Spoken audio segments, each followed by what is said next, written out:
सभी को नमस्ते नमस्कार।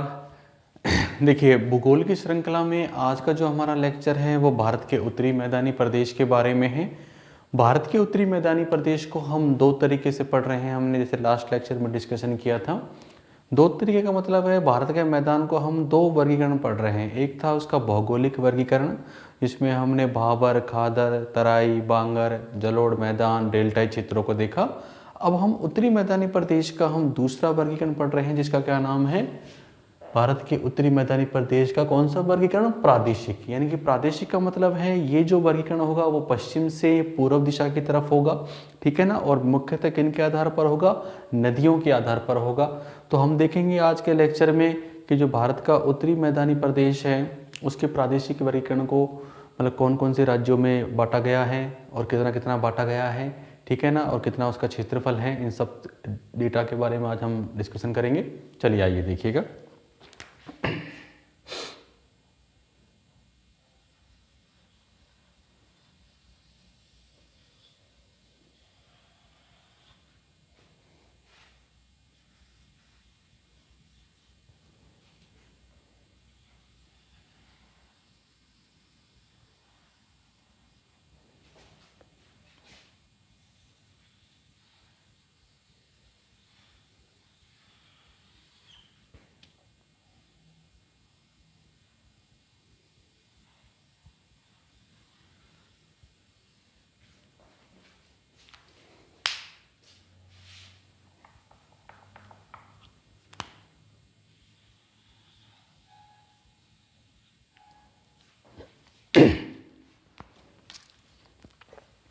तो देखिए, मैंने अब लास्ट लेक्चर में भी डिस्कशन किया था, जो मैदानों का जो निर्माण होता है वो मुख्यतः किनके द्वारा होता है, नदियों के द्वारा होता है। तो हम एक बार फिर देखेंगे कि जो हमारा उत्तरी मैदानी जो प्रदेश है उसका निर्माण मुख्यतः किन किन नदियों के द्वारा किया गया है, देखेंगे। तो देखो, यहाँ पर है तिब्बत है, और तिब्बत में एक पर्वत श्रेणी है, कौन सी है, कैलाश है। कौन सी है, कैलाश है। और कैलाश से जो भारत में नदी प्रवेश करती है वो कौन सी करती है, आपके ब्रह्मपुत्र। कौन सी करती है, ब्रह्मपुत्र करती है। कौन सी करती है, ब्रह्मपुत्र करती है। और यहीं से ही, तिब्बत से ही, कैलाश से ही आपके पीओ के होते हुए कौन सी नदी जाती है, सिंधु। कौन सी जाती है, सिंधु नदी जाती है।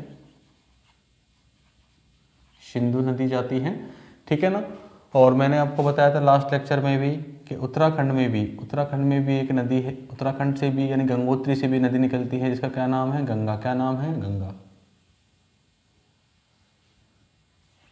गंगा नदी भागीरथी के नाम से निकलती है, फिर प्रयागराज में जाकर किस नाम से हो जाती है, वो गंगा नदी के नाम से हो जाती है अलकनंदा नदी से मिलने के बाद। तो सिंधु नदी गंगा नदी और ये कौन सी होगी, ब्रह्मपुत्र नदी। तो देख लेते हैं। तो देखिए, अगर आपने देखा होगा,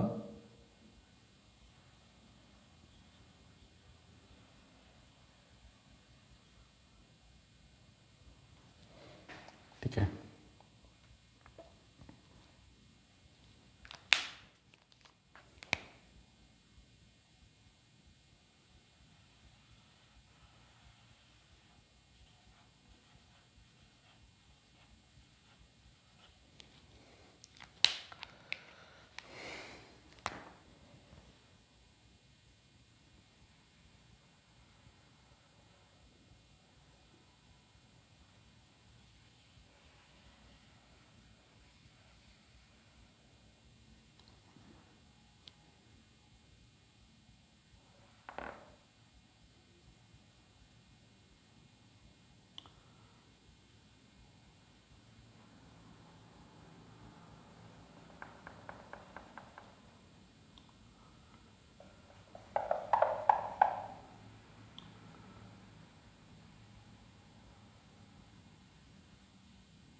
तो देखिए हम देखेंगे इस लेक्चर पे कि जो हमारा जो उत्तरी पर्वतीय प्रदेश जो हमारा जो उत्तरी मैदानी जो प्रदेश है वो कौन कौन से राज्यों में अवस्थित है। तो देखिए राजस्थान का का पूरा जो ये पश्चिमी रेतीला मैदान है, पश्चिमी रेतीला मैदान या थार का जो मरुस्थल है रेतीला मैदान, ये भी हमारे भारत के कौन से प्रदेश का हिस्सा है, उत्तरी मैदानी प्रदेश का हिस्सा है। उसके अलावा आप देख रहे होंगे कि जो ये वाला जो पार्ट है ये वाला भी आपका जो पूर्वी जो हमारा मैदानी प्रदेश है, ये भी किसका पार्ट आ रहा है आपका, उत्तरी मैदानी प्रदेश का पार्ट आ रहा है। जो पूर्वी हमारा जो पूर्वी राजस्थान है, पूर्वी मैदान, ठीक है, पूर्वी मैदान हो गया। यानी कि राजस्थान के पश्चिमी रेतीला मैदान और पूर्वी मैदान ये दोनों किसके भाग हैं, उत्तरी मैदानी प्रदेश के हैं। और ये आपका पंजाब हो गया, ठीक है, पंजाब के बाद ये हरियाणा, ठीक है, पंजाब हो गया, हरियाणा हो गया, पंजाब हरियाणा। उसके बाद देखते हैं यहाँ पर कौन सा राज्य आ जाएगा आपका, उत्तर प्रदेश। कौन सा आ जाएगा, उत्तर प्रदेश। उत्तर प्रदेश के बाद यहाँ पर कौन सा राज्य आ जाएगा आपका, उत्तर प्रदेश के बाद ये झारखंड, झारखंड के बाद ये हो गया आपका बिहार, ठीक है। और बिहार के बाद लास्ट में कौन सा होगा, पश्चिमी बंगाल। कौन सा होगा, पश्चिमी बंगाल। और ये लास्ट में कौन सा हो गया आपका, असम, असम। यानी कि जो हमारा भारत का जो उत्तरी मैदान है वो निम्न राज्यों में फैला हुआ है, निम्न राज्यों में फैला हुआ है, निम्न राज्यों में फैला हुआ है। तो पश्चिम में आपका राजस्थान, ठीक है, राजस्थान का आपका थार का मरुस्थल वाला पार्ट, पश्चिमी रेतीला मैदान और पूर्वी मैदान, ये दोनों आ जाएंगे इसके अंदर, ठीक है। फिर उसके बाद आपका पंजाब के बाद आएगा आपका हरियाणा। कौन सा आएगा, हरियाणा, ठीक है, पंजाब हो गया, हरियाणा हो गया। और हरियाणा के बाद कौन सा आएगा आपका, यहाँ पर कौन सा जाएगा आपका, दिल्ली। कौन सा जाएगा, दिल्ली, दिल्ली, ठीक है ना, दिल्ली। दिल्ली के बाद कौन सा जाएगा आपका, उत्तर प्रदेश, उत्तर प्रदेश। उत्तर प्रदेश के बाद आपका झारखंड, झारखंड। उसके बाद बिहार, उसके बाद पश्चिमी बंगाल,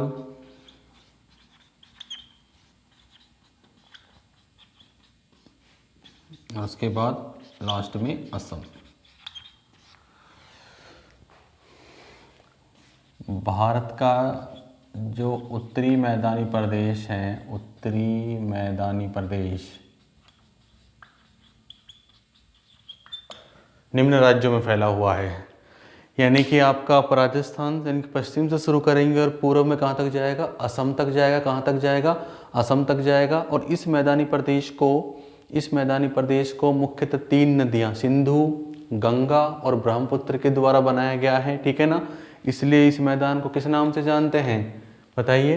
इसलिए इस मैदान को किस नाम से जानते हैं, सिंधु, गंगा और ब्रह्मपुत्र के नाम से जानते हैं। अब देखिए यानी कि इसमें 3 नदियां रोल अदा करेंगी, सिंधु, गंगा और ब्रह्मपुत्र। तो देखो एक एक को करके हम देखेंगे कि भाई कौन कौन सी नदियां कहाँ कहाँ पर होंगी और क्या क्या उनकी लोकेशन होगी, कैसे कैसे वो मैदान बना होगा। क्लियर है, चलिए आइए देखते हैं। तो देखिए सिंधु की जो सहायक नदियां हैं अगर आपको मालूम हो तो कौन कौन सी है, झेलम है सबसे ऊपर, फिर चिनाब है, कौन सी है, चिनाब है, फिर कौन सी है, रावी है, कौन सी है, रावी है, फिर कौन सी है, व्यास है, और फिर कौन सी है, सतलज है। यानी कि सिंधु और सिंधु की सहायक नदियों के द्वारा, सिंधु और सिंधु की सहायक नदियों के द्वारा भी मैदान बनाया गया होगा। फिर गंगा और गंगा की जो सहायक नदियां हैं उनके द्वारा मैदान बनाया गया होगा। फिर ब्रह्मपुत्र और ब्रह्मपुत्र की सहायक नदियों के द्वारा मैदान बनाया गया होगा। तो तो देखो इन राज्यों में ये फैला हुआ है, तो हम इसको तरीके से बांट के पढ़ेंगे कि भाई हमारे उत्तरी मैदानी प्रदेश को हम मुख्यतः कितने भागों में बांटेंगे, क्या क्या उनके नाम होंगे। तो हम यहाँ देख लेते हैं। भारत के उत्तरी मैदानी प्रदेश को भारत के उत्तरी मैदानी प्रदेश को मुख्यतः चार भागों में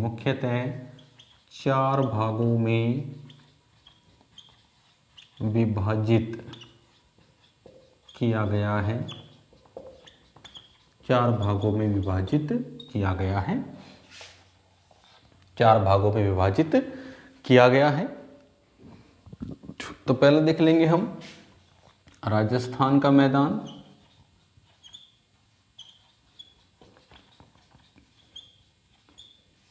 ठीक है, राजस्थान का मैदान हो गया। उसके अलावा हम देखेंगे पंजाब हरियाणा का मैदान,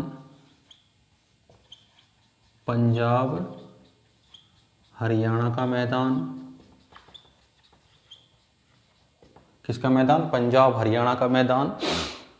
उसके अलावा हम देखेंगे कौन सा? गंगा का मैदान,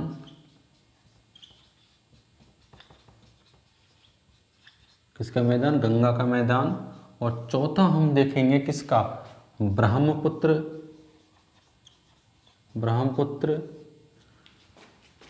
का मैदान या असम का मैदान।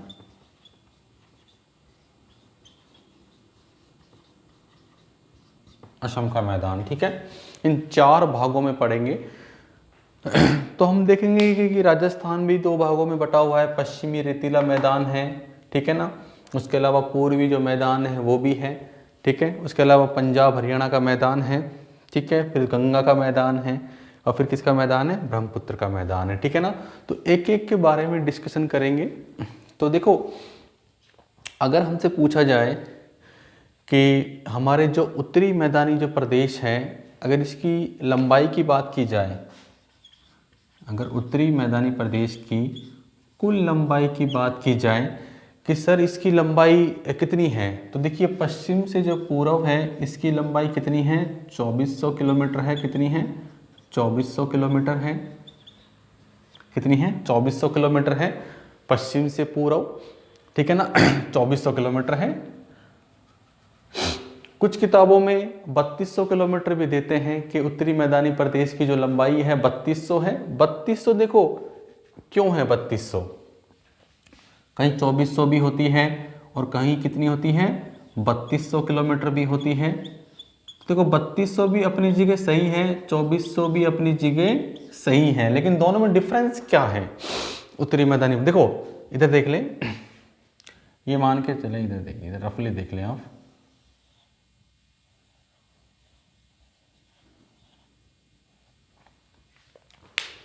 आपको मालूम होगा कि सिंधु की जो सहायक जो नदियां हैं, झेलम, चेनाब, रावी और व्यास, जो झेलम जो नदी है और जो चिनाब नदी है, ठीक है ना, झेलम नदी है और चिनाब नदी है, ये जो दो नदियां हैं झेलम और चिनाब, ये जो झेलम और जो चिनाब है, ये जो अपना जो मैदान बनाती है ना, वो कहाँ पर बनाती है? पंजाब में। कहाँ पर बनाती है? सॉरी, कहाँ पर बनाती है? पाकिस्तान में। कहाँ पर बनाती है? पाकिस्तान में बनाती है। कौन कौन सी नदियाँ?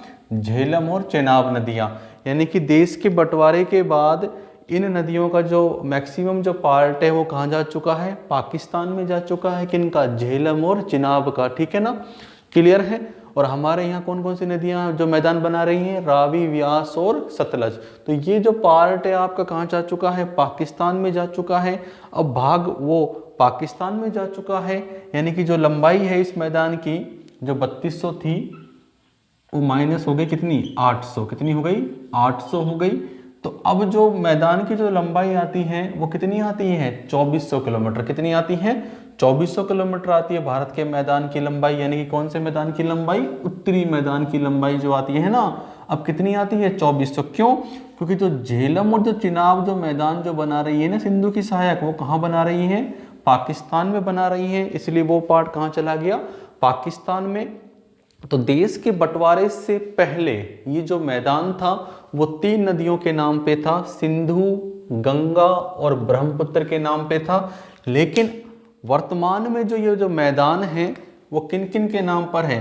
तो देखो झेलम चेनाब ये तो क्रॉस हो गया है, ठीक है ना। तो अब जो मैदान बचा हुआ है वो सतलज, ठीक है, सतलज है। और उसके अलावा आपकी ये गंगा है, और उसके अलावा कौन सी होगी वहां से? ब्रह्मपुत्र। तो वर्तमान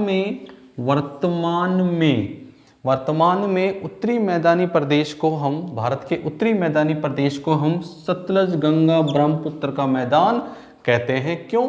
बाकी जो नदियां हैं व्यास किसकी सहायक है? व्यास सतलज की सहायक है। किसकी सहायक है? सतलज की सहायक है, ठीक है ना।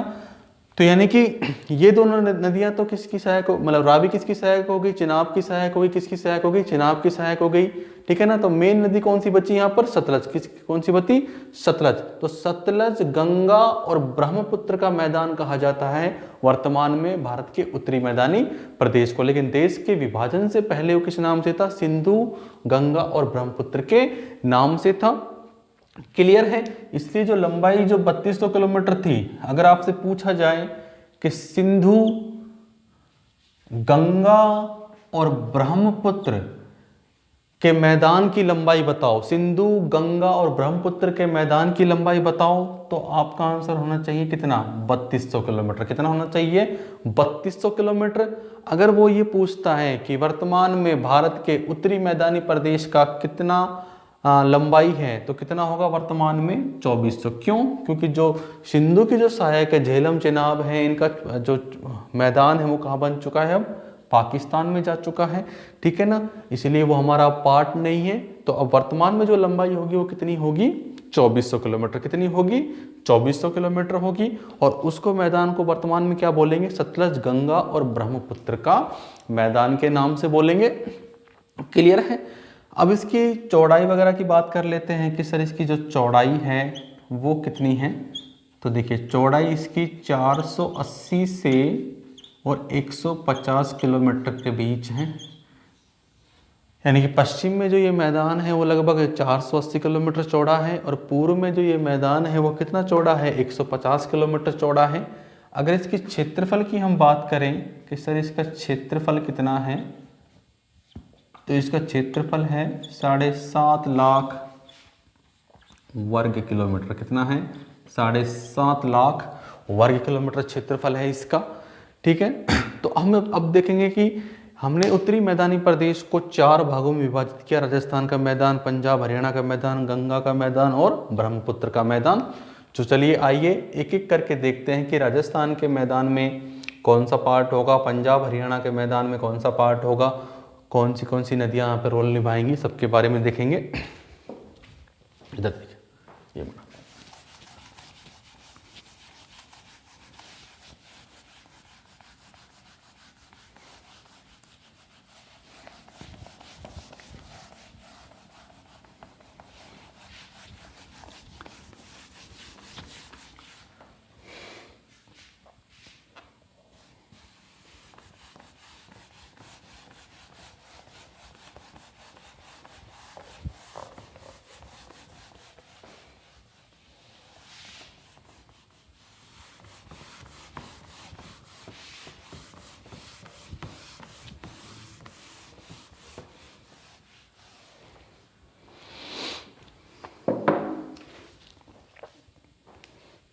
तो हम पहला देखेंगे हमारा कौन सा मैदान है? राजस्थान का मैदान। कौन सा मैदान है? राजस्थान का मैदान है।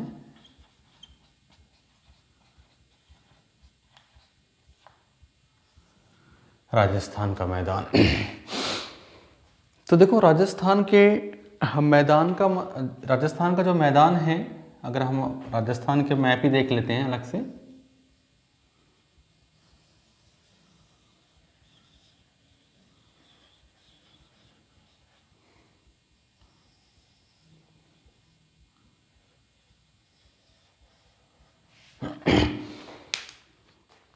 तो देखो राजस्थान का जो मैदान है, पहली बात तो ये है कि सर इसका क्षेत्रफल कितना है, ठीक है।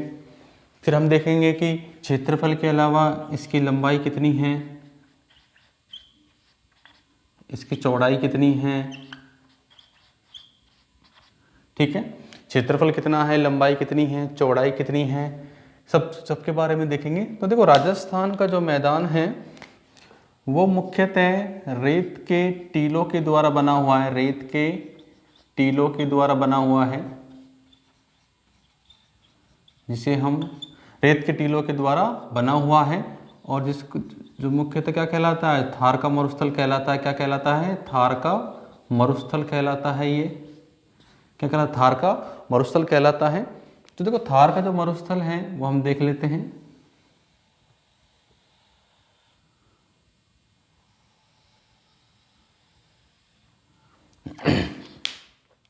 जो थार का जो मरुस्थल है, जो हमारा मतलब राजस्थान का जो मैदान है वो क्या है वर्तमान में, थार का जो मरुस्थल है। अगर क्षेत्रफल की जो बात की जाए इसके, तो 1.75 लाख वर्ग किलोमीटर है। कितना है ये, 1.75 लाख वर्ग किलोमीटर है, ठीक है ना। अगर देखिए इसकी जो लंबाई है, लंबाई का मतलब है उत्तर दक्षिण अगर लंबाई की बात की जाए, उत्तर दक्षिण अगर लंबाई की बात की जाए तो कितनी है, 640 किलोमीटर है। कितनी है, 640 किलोमीटर है। कितनी है, 640 किलोमीटर है। अगर पश्चिम पूर्व चौड़ाई की बात की जाए तो कितनी है, 300 किलोमीटर है। कितनी है, 300 किलोमीटर है, 300 किलोमीटर है। अब देखिए थार का मरुस्थल का जो क्षेत्रफल है, अगर जैसे हम देखें कि भाई पाकिस्तान में कितना % है, तो वो पाकिस्तान टोटल जो थार का मरुस्थल है वो कितना है, 15 वर्ग किलोमीटर। कितना है, 2.15 वर्ग किलोमीटर। यानी कि जो 1.75 तो कहाँ पर आ गया आपका, भारत राजस्थान वाले पार्ट में आ गया। यानी कि 1.75 तो यानी कि 1.75 लाख, यानी कि 2.15 लाख वर्ग किलोमीटर क्षेत्रफल है किसका, थार के मरुस्थल का। लेकिन पता है हमें यहाँ पर कौन सा देश है, पाकिस्तान है। तो यानी कि 1.75 तो अपने राजस्थान में आ चुका है, और बाकी जो बचा हुआ है लगभग 40 लाख वर्ग किलोमीटर, कितना है सॉरी 40 लाख नहीं, 40,000 जो बचा हुआ है वो कहाँ पर होगा आपका, पाकिस्तान में। कहाँ पर होगा, पाकिस्तान में होगा। लेकिन जो हमारे राजस्थान का जो मैदान है वो रेत के टीलों के द्वारा बना हुआ है, ठीक है ना, जिसे हम थार का मरुस्थल कहते हैं। इस थार के मरुस्थल का जो क्षेत्रफल है 1.75 लाख वर्ग किलोमीटर है। लंबाई इसकी बात करें, उत्तर दक्षिण इसकी लंबाई की बात करें तो 640 किलोमीटर है। पश्चिम पूर्व लंबाई कैसे चल रही है इसकी, उत्तर दक्षिण, उत्तर से दक्षिण, उत्तर से दक्षिण इसकी लंबाई कितनी है, 640 किलोमीटर। और पश्चिम से पूर्व चौड़ाई, पश्चिम से पूर्व चौड़ाई, पश्चिम से पूर्व चौड़ाई कितनी है, 300 किलोमीटर। अब हम देख लेते हैं कि इसके अंदर कौन कौन से जिले आ रहे हैं, राजस्थान के कौन कौन से जिले आ रहे हैं, थोड़ा और गहराई से भी देख लेते हैं। तो देखिए इसमें राजस्थान के 12 जिले प्लस में सिरोही जिले का उत्तरी पश्चिमी भाग आता है। सिरोही जिले का उत्तरी पश्चिमी भाग आता है।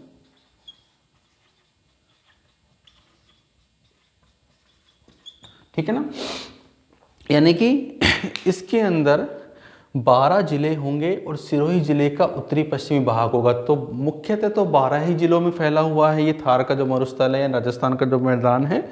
लेकिन सिरोही जिले का कौन सा भाग आ रहा है इसमें, उत्तरी पश्चिमी आ रहा है। तो हम देख लेते हैं कौन कौन से जिले हैं वो जिनमें ये मैदान फैला हुआ है। तो देखो यहाँ पर कौन सा जाएगा इसका, श्री गंगानगर। कौन सा जाएगा, श्री गंगानगर। तो श्री गंगानगर हो गया, ठीक है। फिर उसके बाद इधर देख लेते हैं, श्री गंगानगर के बाद कौन सा जाएगा, बीकानेर। कौन सा जाएगा, बीकानेर। बीकानेर के बाद कौन सा जाएगा आपका, जैसलमेर। कौन सा जाएगा, जैसलमेर। श्री गंगानगर हो गया, बीकानेर हो गया, जैसलमेर हो गया। फिर यहाँ पर कौन सा जाएगा, इधर बाड़मेर। कौन सा जाएगा, बाड़मेर। बाड़मेर हो गया। बाड़मेर के बाद कौन सा जाएगा यहाँ पर, जालोर हो गया, जालोर। जालोर के बाद सिरोही को भी मान लें, क्योंकि सिरोही का कौन सा हिस्सा आ रहा है, उत्तरी पश्चिमी। कौन सा आ रहा है, उत्तरी पश्चिमी भाग, उत्तरी पश्चिमी भाग, ठीक है। गंगानगर, बीकानेर, जैसलमेर, बाड़मेर, जालोर और सिरोही। फिर उसके अलावा हनुमानगढ़ है, हनुमानगढ़, हनुमानगढ़ के बाद चूरू है, चूरू के बाद सीकर है, सीकर के बाद झुंझुनू है, कौन सा है, झुंझुनू है, 3 3 6 6 4 10, ठीक है। पाली है, कौन सा है, पाली है, फिर जोधपुर है, और फिर कौन सा है, नागौर है, ठीक है। 6 और 4 10 10 11, ठीक है ना। तो ये जिले किसके अंदर आ रहे हैं, हमारे राजस्थान के मैदान के अंदर आ रहे हैं, यानी राजस्थान का मैदान का मतलब है थार के मरुस्थल के अंदर आ रहे हैं, पश्चिमी जो हमारा रेतीला मैदान है, क्लियर है। अब बात यह है कि सर वर्षा के वितरण के आधार पर, वर्षा के वितरण के आधार पर इसको 2 भागों में बांटा गया है। वर्षा के वितरण के आधार पर कितने भागों में बांटा गया है, 2 भागों में बांटा गया है, 2 भागों में बांटा गया है। वर्षा के वितरण के आधार पर कितने भागों में बांटा गया है, 2 भागों में इसको बांटा गया है।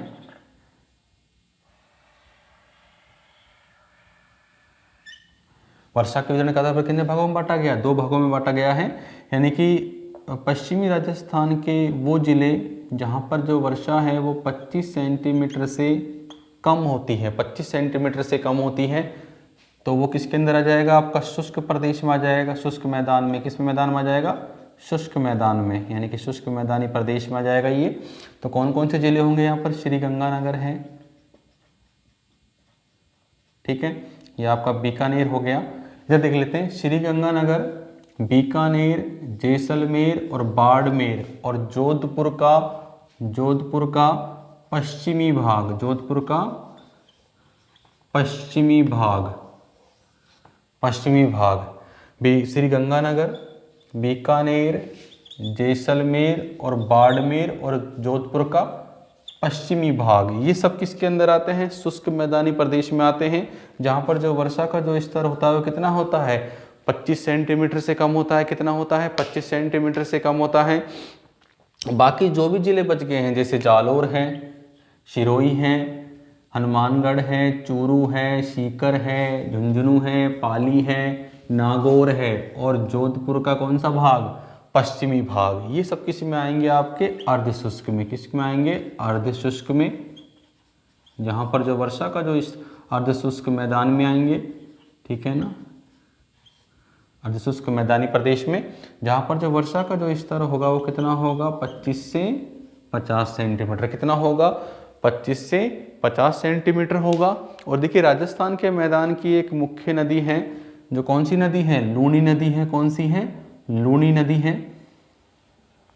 कौन सी है, लूनी नदी है, जो कहाँ से निकलती है, अजमेर के नाग पहाड़ से निकलती है। कहाँ से निकलती है, अजमेर के नाग पहाड़ से निकलती है। तो इस मैदान की जो सबसे प्रमुख नदी है वो कौन सी है, लूनी नदी है। कौन सी है, लूनी नदी है।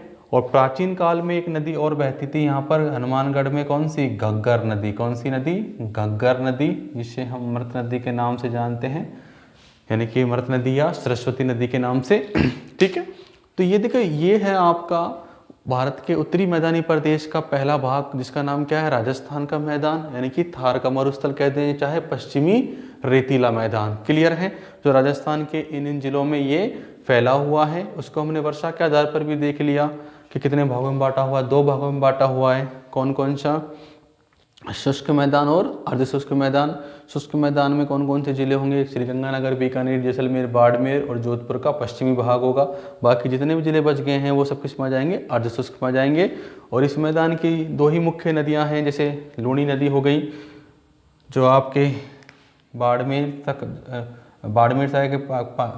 के बालोतरा तक कैसा होता है, मीठा पानी होता है, उससे आगे कैसा हो जाता है, वो खारा हो जाता है और कहाँ चली जाती है, वो कच्छ की खाड़ी में। ठीक है ना। और लूनी नदी की एक विशेषता और है, लूनी नदी की अगर लंबाई की बात की जाए तो कितनी है, 495 किलोमीटर है।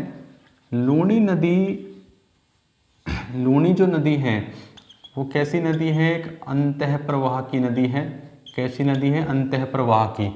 अंतः प्रवाह का मतलब है जो कहीं सागर या महासागर में ना गिरकर, सागर या महासागर में ना गिरकर, सागर या महासागर में ना गिरकर कहाँ समा जाती है, कच्छ की यानी किसी कच्छ के मैदान में। कहाँ पर? कच्छ के मैदान में। जो नदी मैदान में समा जाती है उनको कैसी नदियाँ कहते हैं? अंतः प्रवाह। तो ये भारत की सबसे लंबी अंतः प्रवाह वाली नदी है, जिसका क्या नाम है? लूणी नदी है। जिसका क्या नाम है? लूणी नदी है। क्या है ये? भारत के अंतः प्रवाह की सबसे लंबी नदी है।